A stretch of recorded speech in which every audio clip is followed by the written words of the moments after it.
लेता है। हमारे भीतर कोई केंद्र नहीं है। हम बिल्कुल ऐसे सूखे पत्ते हैं कि हवा जहां ले जाए चले जाते। यह लकड़ी का एक टुकड़ा है जो सागर में तैर रहा, न कोई दिशा न कोई गंतव्य, तरंगें जहां ले जाएं। एक स्त्री मिल गई रास्ते पर और उसने कहा मैं तुम्हें प्रेम करती हूं। और तुम मंदिर जा रहे थे और तुम भूल गए मंदिर, और यह अजनबी स्त्री, कभी पहले मिले भी ना थे, ना इसे जानते हो, और एक क्षण में लोभ पकड़ा, वासना पकड़ी, तुम एक अंधेरे में खो गए, तुम्हारी स्मृति धुंधली हो गई। बुद्ध ने कहा स्मृति को संभाल, होश को जगा। पागल, पापी नहीं कहा बुद्ध ने, कहा पागल। फर्क समझना। साधारणतः तुम्हारे धर्मगुरु कहेंगे पापी। पापी में निंदा हो गई, अपमान हो गया। निंदा और अपमान से कहीं कोई रूपांतरित होता है। बुद्ध ने कहा पागल। पागल सार्थक शब्द है। पागल का अर्थ है यही तो तू पहले भी किया, बहुत बार किया, फिर करने लगा। पापी का क्या अर्थ है? मूर्छित आदमी को क्या पापी कहना? बुद्ध गाली नहीं देते। बुद्ध चिकित्सक है, उपचार करते, उपाय करते। अब बीमार आदमी को पापी कहने से क्या फायदा?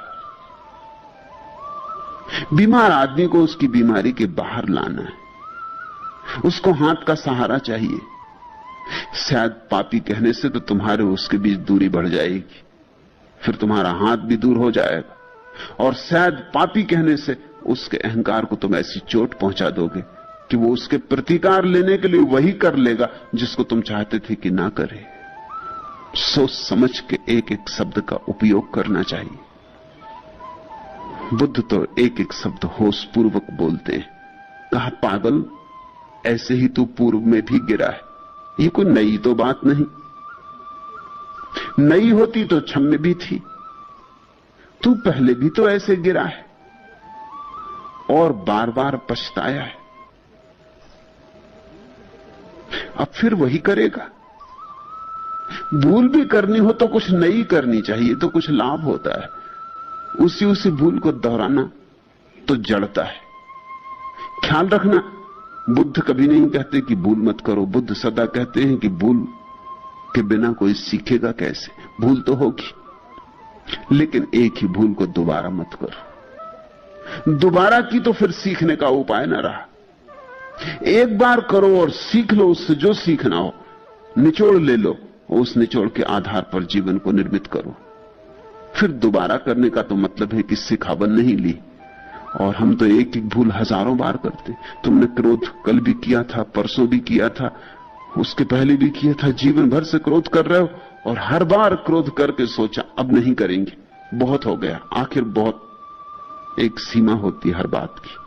अब पक्का निर्णय है, अब क्रोध नहीं करेंगे, और फिर किसी ने धक्का दे दिया, फिर किसी ने घाव छू दिया, और फिर एक क्षण में तुम आग बबूला हो गए। भूल गए सब पछतावे, भूल गए सब वचन जो तुमने अपने को दिए, भूल गए कस्में जो तुमने ली थी। एक क्षण में फिर आग भभकी, फिर वही हो गया। ऐसे अगर तुम बार बार वही वही करते रहे तो एक वर्तुल में घूमते रहोगे। तुम्हारा जीवन रूपांतरित कैसे होगा? क्रांति कैसे घटेगी? तो बुद्ध ने कहा पागल, ऐसे तो तू पूर्व में भी गिरा और बार बार पछताया, फिर वही, अब फिर वही।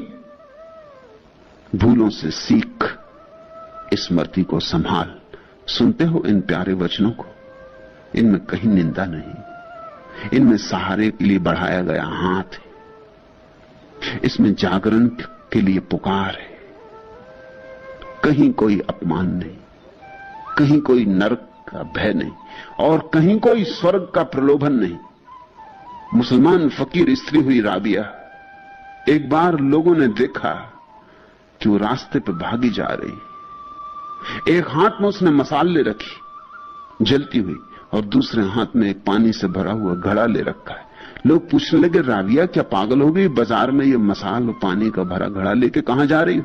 उसने कहा मैं उस धर्म को आग लगाने जा रही हूं जो स्वर्ग का आश्वासन देता है।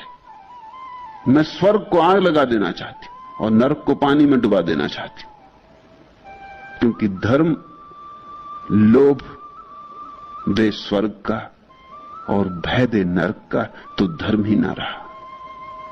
ये तो राजनीति हो गई, ये तो बड़ी क्षुद्र राजनीति हो गई। लेकिन यही तुम्हारे तथाकथित धर्म कर रहे हैं। बुद्ध ने यह नहीं किया। बुद्ध ने सिर्फ इतना ही कहा, संभल जाओ। संभलने में सुख है निश्चित, गिरने में दुख है निश्चित, लेकिन परिणाम की तरह नहीं। संभलने में सुख है, संभलने का स्वभाव सुख है, और गिरने में दुख है, गिरने में चोट लगती, गिरने का स्वभाव दुख है। ऐसा नहीं कि गिरोगे तो फिर कभी तुम्हें दुख मिलेगा भविष्य में किसी जन्म में, और अभी होश संभालोगे तो किसी भविष्य में स्वर्ग जाओगे। ये तो हद हो गई पागलपन की। लेकिन इसी तरह की बातें कही गई। अभी आग में हाथ डालोगे अगले जन्म में जलोगे, ये क्या बात हुई? अभी हाथ डालोगे इसी हाथ के डालने में जलना हो जाएगा। अभी फूल छुओगे अभी हाथ में सुगंध आ जाएगी। ऐसा ही है जीवन। जीवन नगद है, उधार नहीं। और सब तुम्हारे नरक और स्वर्ग उधार है, कल्पित मालूम होते, वास्तविक नहीं मालूम होते। वस्तुतः तो यही सत्य है। तुम जैसा करते हो अभी तत्क्षण उस करने में ही उसका फल छिपा है। तुमने किसी की तरफ करुणा से देखा और सुख बरसा, और तुमने किसी की तरफ क्रोध से देखा और दुख बरसा। परिणाम की तरह नहीं, क्रोध में ही दुख छिपा है और प्रेम में ही सुख छिपा है। प्रेम और स्वर्ग एक ही बात के दो नाम, क्रोध और नरक एक ही बात के दो नाम। बुद्ध ने कहा तू संभल, और ये गाथाएं कही। जो मनुष्य संदेह से मथित है, अब ये युवक बड़े संदेह में पड़ा था, ऐसा करूं वैसा करूं, सन्यासी बना रहूं कि ग्रस्त हो जाऊं, क्या करूं क्या ना करूं। ऐसा डोल रहा था घड़ी के पेंडुलम की तरह। जो घड़ी के पेंडुलम की तरह डोलता रहेगा, यह करूं वह करूं, जो ऐसा अनिश्चित मना रहेगा, उसका जीवन कभी भी स्थिर न हो पाएगा। और स्थिरता में असली राज है। कृष्ण ने कहा स्थिति प्रज्ञ, जिसकी भीतर की प्रज्ञा स्थिर हो गई वही महासुख को उपलब्ध होता है। बुद्ध ने कहा जो मनुष्य संदेह से मथित है, तीव्र राग से युक्त है। राग शब्द बड़ा प्यारा है, इसका अर्थ होता है रंग। कहते ना राग रंग, राग का अर्थ होता है रंग।